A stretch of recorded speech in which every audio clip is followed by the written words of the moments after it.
तो इस मूवी का पार्ट 1 जहाँ पर खत्म हुआ वहाँ हमने देखा कि कैप्टन अमेरिका की बॉडी को 70 साल बाद बर्फ से निकाला गया था और उसे रिवाइव किया गया था। और अब हम इस पार्ट में उसके 2 साल बाद का सीन देखते हैं जब कैप्टन अमेरिका इस दौर में भी रहने की प्रैक्टिस कर रहा होता है।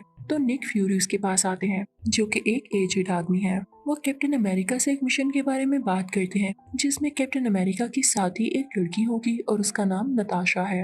ये एक सीक्रेट मिशन होता है जिसके लिए इनकी और भी टीम बनाई जाती है और इन्हें लीड कर रहा होता है एक एजेंट। ये मिशन बेसिकली कुछ लोगों को हाइड्रा की कैद से बचाना था जो कि एक शिप में कैद थे। अब कैप्टन अमेरिका अपनी टीम के साथ उस शिप पर जाता है। वहां पर जाते ही हम वहां के लीडर को देखते हैं जिसका नाम जॉर्ज होता है। यहाँ इन दोनों में लड़ाई होने लगती है। जॉर्ज कैप्टन अमेरिका को किक्स मारने लगता है और अपने हाथों से भी उस पर अटैक कर रहा होता है, लेकिन कैप्टन अमेरिका अपनी शील्ड से अपना डिफेंस करता है। उसके बाद कैप्टन अमेरिका भी अपने शील्ड को यूज करते हुए उसे मारने लगता है। जॉर्ज गिरने ही वाला होता है लेकिन उसकी बॉडी इतनी फ्लेक्सिबल होती है कि वो फ्लिप लगाकर दोबारा से खड़ा हो जाता है और कैप्टन अमेरिका को जोर जोर से किक्स मारने लगता है और उससे कहता है अगर तुम में इतनी ही हिम्मत है तो अपना फेस मास्क उतारो और मुझसे अपनी शील्ड के बगैर लड़कर दिखाओ।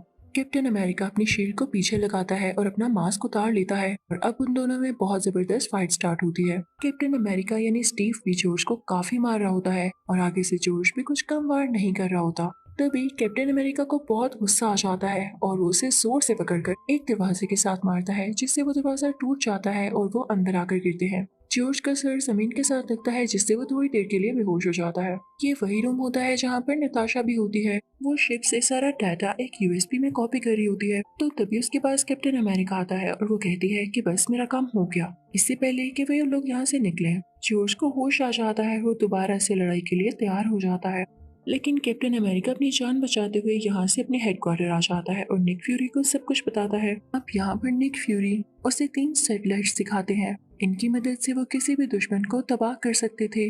साथ ही नताशा उन्हें वो यूएसबी दे देती है जिसके अंदर उसने उसी शिप का डेटा कॉपी किया था, जिसे पाकर निक फ्यूरी बहुत खुश होते हैं। लेकिन जब उसे देखते हैं तो उसमें बहुत ज्यादा कोड वर्डिंग होती है जिसे डीकोड करने के लिए इन्हें बहुत सारा टाइम चाहिए था और ये काम इतना आसान नहीं था। इनकी कंपनी का नाम शील्ड होता है जो कि बहुत फेमस होती है। ये वही कंपनी होती है जिसमें अब कैप्टन अमेरिका भी काम करता है और साथ ही साथ नताशा भी। लेकिन इन सबको खबर होती है कि शील्ड में एक ऐसा स्पाई है, यानी कोई एक ऐसा आदमी है जो कि हाइड्रा के साथ मिला हुआ है। हाइड्रा वही है जो शील्ड के अगेंस्ट है और उसका कोई आदमी यहाँ पर होना बहुत खतरे की बात है। अब निक फ्यूरी अपने घर जा रहे होते हैं कि तभी रास्ते में उनका एक एक्सीडेंट होता है और उन्हें चारों तरफ से घेर लिया जाता है। वो पुलिस होती है और तभी वहां पर हम एक आदमी को देखते हैं जिसने अपना फेस कवर कर रखा था, लेकिन उसे द विंटर सोल्जर के नाम से जाना जाता है।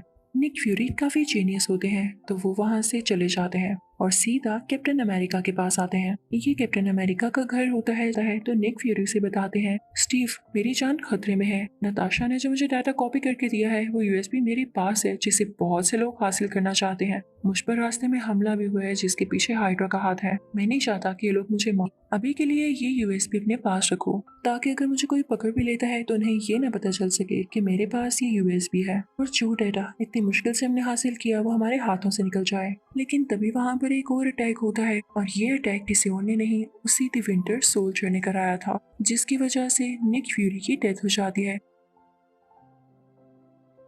कैप्टन अमेरिका अपनी जान और वो डेटा बचाने के लिए वहां से भाग जाता है, लेकिन निक फ्यूरी की डेथ किसी को भी बर्दाश्त नहीं हो रही थी। उनकी बॉडी को हॉस्पिटल लेकर आती है, इनसे रिक्वेस्ट करती है कि इन्हें रिवाइव किया जाए, हमें इनकी बहुत जरूरत है और इस पर अब काम होने लगता है। अब कैप्टन अमेरिका शील्ड के हेड के पास जाता है जो उससे कहता है कि स्टीव मैं जानता हूँ जिस यूएसबी में तुम लोगों ने डाटा चुराया है वो निक फ्यूरी के पास थी और रात को निक फ्यूरी तुमसे ही मिलने आया था। इसका यही मतलब हुआ कि यूएसबी तुम्हारे पास है तो चुपचाप वो डाटा मुझे दे दो, क्योंकि तुम अब इतने बड़े नहीं हुए कि मुझे इस डाटा के बारे में कुछ पता नहीं और तुम इसीलिए फिर रहे हो। तुम जानते भी हो ये कितना खतरनाक है। लेकिन स्टीव यहाँ पर साफ साफ मना कर देता है और कहता है मेरे पास कोई यूएसबी नहीं है। कहकर कैप्टन अमेरिका यानी स्टीव वहाँ से चला जाता है और एक एलिवेटर में आता है, लेकिन ये बात उस हेड से हजम नहीं होती, यानी उसे अच्छा नहीं लगता। तो अपने कुछ लोगों से कहता है कि एलिवेटर में कैप्टन अमेरिका पर अटैक कर दो, लेकिन उसे भी कहीं ना कहीं पहले से शक हो रहा था। तो जैसे ही उस हेड के सारे लोग उस पर लिपटते हैं उसे मारने के लिए, तो कैप्टन अमेरिका उन्हें धकेलता हुआ एलिवेटर का बटन प्रेस कर देता है और खुद की जान छुड़वाता है, जिससे वो बाहर आ जाता है। उधर नताशा को भी कैप्टन अमेरिका की फिक्र हो रही होती है। वो उसे ट्रेस कर लेती है, वो उसको अपने पास बुलाती है। उससे वो यूएस में लेते हुए उस डेटा को पढ़ने की कोशिश करती है। इसको डिकोड करने के बाद इनको पता चलता है कि उनकी अपनी ही कंपनी जो कि शील्ड है, उसकी दूसरी ब्रांच एक और कंट्री में थी जहाँ पर इनका काफी ज्यादा डेटा है। तो अगर इन्होंने वो हासिल कर लिया तो इनकी एजेंसी शील्ड को काफी ज्यादा फायदा होगा। अब ये दोनों उस शहर में जाते हैं जहाँ पर ये एजेंसी की दूसरी ब्रांच होती है, लेकिन वहाँ जाते ही इन्हें पुराने कंप्यूटर्स के अलावा कुछ नहीं मिलता। उन कंप्यूटर्स पर एक क्लिप चलने लगती है जो कि डार्क स्कल के उसी साइंटिस्ट की होती है। वो नहीं चाहता था कि कोई भी यहाँ पर आकर डेटा ले, और उन रिकॉर्डिंग्स में ये साफ साफ जाहिर था कि शील्ड के बारे में जितनी भी इंफॉर्मेशन है वो हाइड्रा को भी है, क्योंकि शील्ड के कई ज्यादा लोग हाइड्रा की तरफ भी आए और हाइड्रा के कुछ स्पाइस भी शील्ड में गए। तो इसलिए शील्ड को हाइड्रा का डेटा चुरा कर कोई फायदा नहीं होना, जबकि हाइड्रा को शील्ड की डेटा के बारे में जानने के लिए कोई शौक ही नहीं था। लेकिन ये सब झूठ था, क्योंकि अगर इनको इन्फॉर्मेशन चुराने की जरूरत ना होती तो हाइड्रा अपने स्पाई क्यों शील्ड में भेजती। यहाँ पर सिर्फ और सिर्फ इन दोनों को डिस्ट्रैक्ट किया जा रहा था। अब दूसरी तरफ उसमें से एक सैटेलाइट एक्टिवेट हो जाती है जिसके बारे में निक फ्यूरी ने कैप्टन अमेरिका को बताया था कि ये हमारे दुश्मनों को मारेगी, जो कि हाइड्रा से ताल्लुक रखते हैं, उससे कनेक्टेड है। तो सैटेलाइट ये समझ लेती है कि कैप्टन अमेरिका और नताशा हाइड्रा के लोग हैं, तो वो उन पर मिसाइल छोड़ देती है। इससे उस एजेंसी की वो ब्रांच तबाह होने लगती है। लेकिन कैप्टन अमेरिका जानता था कि इसके अंडरग्राउंड पे एक रास्ता है, तो वो नताशा को वहाँ से लेकर जाता है और बचा लेता है। तभी कैप्टन अमेरिका को रियलाइज होता है कि उनकी एजेंसी में जो बंदा है जो इन पर स्पाई कर रहा है, हाइड्रा से ताल्लुक रखता है, वो कोई और नहीं बल्कि इसी का अपना हेड है, जिसने एलिवेटर में कुछ लोग भेजे ताकि वो कैप्टन अमेरिका को नुकसान पहुंचा सके। और इनका अपना ही बंदा ऐसा क्यों करेगा। और अब कैप्टन अमेरिका और नताशा शील्ड की एजेंसी में नहीं जा सकते थे, क्योंकि उस हेड ने इन दोनों को धोखेबाज कह दिया था और ना ही अब इनके पास कुछ वेपन्स बाकी थे। अब यहाँ से कैप्टन अमेरिका आर्मी यूनिट जाता है जहाँ पे वो अपने एक साथी से मिलता है जिसका नाम होता है फैल्कन, और उसका भी इस मूवी में बहुत मेन कैरेक्टर है। कैप्टन अमेरिका उसे सारी बात बताता है। तो अब ये तीनों यानी कैप्टन अमेरिका, फैल्कन और नताशा टीम अप कर लेते हैं। यहाँ पर ये तीनों जब टीम अप करते हैं तो उनको पता चलता है कि शील्ड में एक और स्पाई है जो कि हाइड्रा की तरफ से है। वो ग्लासेस वाला एक बार्ड आदमी होता है जिसे कैप्टन अमेरिका पकड़ लेता है और ब्लैकमेल करता है कि अगर तुमने मुझे सब कुछ सच सच ना बताया तो मैं तुम्हें मार दूंगा। अब यहाँ पर वो आदमी बताता है कि तुम लोगों ने जब उस डार्क स्कल का साइंटिस्ट देखा और वो तुमसे हाइड्रा के बारे में बातें कर रहा था, तो उसके बाद ही और इसी वजह से सैटेलाइट को ये लगा कि तुम लोग भी हाइड्रा के लोग हो और उसने तुम पर अटैक करने की कोशिश की और उस बिल्डिंग को भी तबाह कर दिया। तो हाइड्रा का यही प्लान है कि वो तुम लोगों की तीनों सैटेलाइट को अपने कब्जे में ले ले। एक को तो वो ले चुकी है और अब देखना जल्दी वो वक्त आएगा जब तीनों की तीनों सैटेलाइट, जो कि निक फ्यूरी के मुताबिक शील्ड के लिए ही फायदेमंद थी, वो अब हाइड्रा के लिए काम करेंगी। अब कैप्टन अमेरिका उस ग्लासेस वाले आदमी से कहता है कि तुम हमारे साथ चलो और हमें उस जगह का बताओ जहाँ पे ये सब कुछ हो रहा है। वो आदमी उनके साथ गाड़ी में बैठ जाता है, लेकिन ज्यादा दूर नहीं गए होते कि इन पर उसी दिन विंटर सोल्जर का अटैक हो जाता है और वो गाड़ी का शीशा तोड़ते हुए उस ग्लासेस वाले आदमी को अपने साथ बाहर ले जाता है कि तुमने इन सब को हमारे बारे में क्यों बताया। वो उसे मारने के लिए अपने साथ लेकर गया था क्योंकि उसने इनको धोखा दिया था।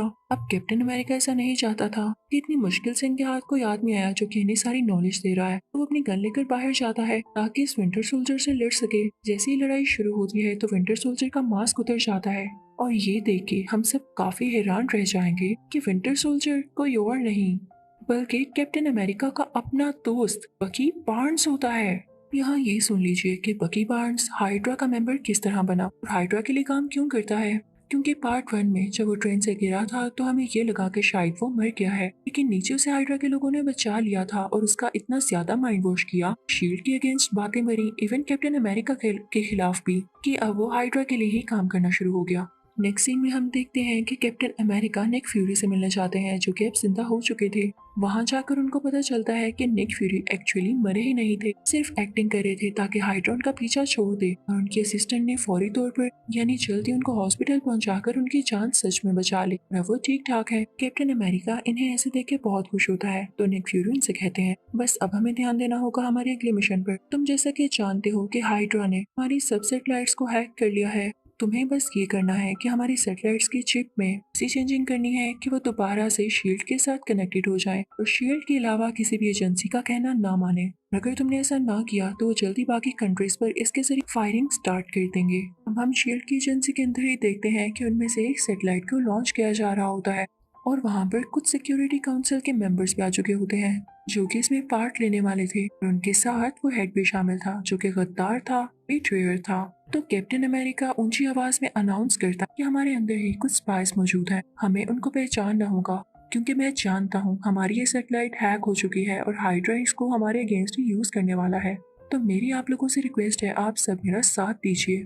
तभी दूसरी तरफ हम देखते हैं कि सिक्योरिटी काउंसिल जिसके साथ वो हेड भी शामिल होता है, उनके साथ एक बूढ़ी औरत भी होती है जो कि अचानक से उन पर गन पॉइंट कर लेती है और उन्हें किक्स मारने लगती है। वो बहुत हैरान होते हैं कि हमारी ही मेंबर होने के बावजूद ये हमारे साथ इस तरह क्यों कर रही है। तो तभी वहाँ एक लड़की बोलती है, यानी वही बूढ़ी औरत, कि मैं नताशा हूँ। साथ ही वो अपने असली रूप में आ जाती है। वो कहती है कि मैंने तो बस एक्टिंग की ताकि मैं तुम लोगों के साथ यहाँ पर आ सकूँ और हर चीज पर नजर रख सकूँ। तुम लोग भी ना कितने मासूम हो। साथ ही साथ वहाँ पर निक फ्यूरी भी आ जाते हैं और सीधा उस हेड के पास आकर कहते हैं, तुमने शील्ड का जो भी डेटा चुराया है उसे डीकोड करके हमें वापस करो। तो वो हेड उसे मना करते हुए कहता है, तुम यहाँ कैसे आए, तुम तो मर चुके थे, एक सोल को डेटा देने का क्या फायदा। वो यहाँ पर निक फ्यूरी का मजाक उड़ाने लगता है। तभी निक फ्यूरी अपनी आंख से वो कपड़ा हटाते हैं जो उन्होंने पहन रखा होता था। इनफैक्ट उनकी आंख में एक एडवांस टेक्नोलॉजी मौजूद थी जो कि कुछ भी रीड कर सकती थी, इवन अगले इंसान की आंखों में से भी। उसके दिमाग की सारी मेमोरी, साथ ही साथ वो डिकोडिंग भी कर सकती थी। तो निक फ्यूरी अपनी आंख से उस हेड की आंख की तरफ देखते हुए वो सारा डेटा रीड कर लेते हैं और उसकी डिकोडिंग भी कर लेते हैं। साथ ही साथ वो नताशा से कहते हैं कि इसके सारे लोगों को मार दो, और अब वो दोनों फायरिंग करके उन सब लोगों को मार देते हैं। अब उधर कैप्टन अमेरिका भी अपना काम बहुत अच्छे तरीके से कर रहा होता है। जैसा कि उसे निक फ्यूरी ने कहा था, वो सैटेलाइट के अंदर जाकर उसमें से हाइड्रा की चिप्स निकालता है और शील्ड की चिप्स डाल देता है, जिससे उस सैटेलाइट पर दोबारा से शील्ड का कंट्रोल आ जाता है। उसको कंट्रोल निक फ्यूरी की असिस्टेंट ही कर रही थी। लेकिन तभी वहाँ पर बकी बार्न्स यानी द विंटर सोल्जर आ जाता है। यहाँ पर कैप्टन अमेरिका अपने दोस्त से लड़ना नहीं चाहता था क्योंकि अभी भी उसके पास वो सारी मेमोरीज होती हैं उस टाइम की जो उसने बकी बार्न्स के साथ अच्छे से गुजारा। लेकिन वो नहीं जानता था कि बकी बार्न्स के दिल में अब उसके लिए कितनी नफरत है, क्योंकि इस हद तक, इस लिमिट तक उसका माइंड वॉश किया जा चुका था। विंटर सोल्जर उसी सैटेलाइट के साथ लटक कर कैप्टन अमेरिका पर फायरिंग करने लगता है। अब उसके पास आकर उसके ऊपर आकर उस पर पंचेस मारने लगता है, लेकिन कैप्टन अमेरिका आगे से खामोश होता है, उसको कुछ भी नहीं कह रहा होता। लेकिन तभी सैटेलाइट में आग लगने लगती है, उसके कुछ पार्ट्स नीचे गिरने लगते हैं। तभी कैप्टन अमेरिका विंटर सोल्जर को अपनी बकी बार्न्स को ये बताता है कि ये सैटेलाइट अब हमारे कब्जे में है। तो विंटर सोल्जर भी उसे पंचेस मारने से रुक जाता है और उस सैटेलाइट की तबाह होते ही वो दोनों भी नीचे पानी में गिर जाते हैं।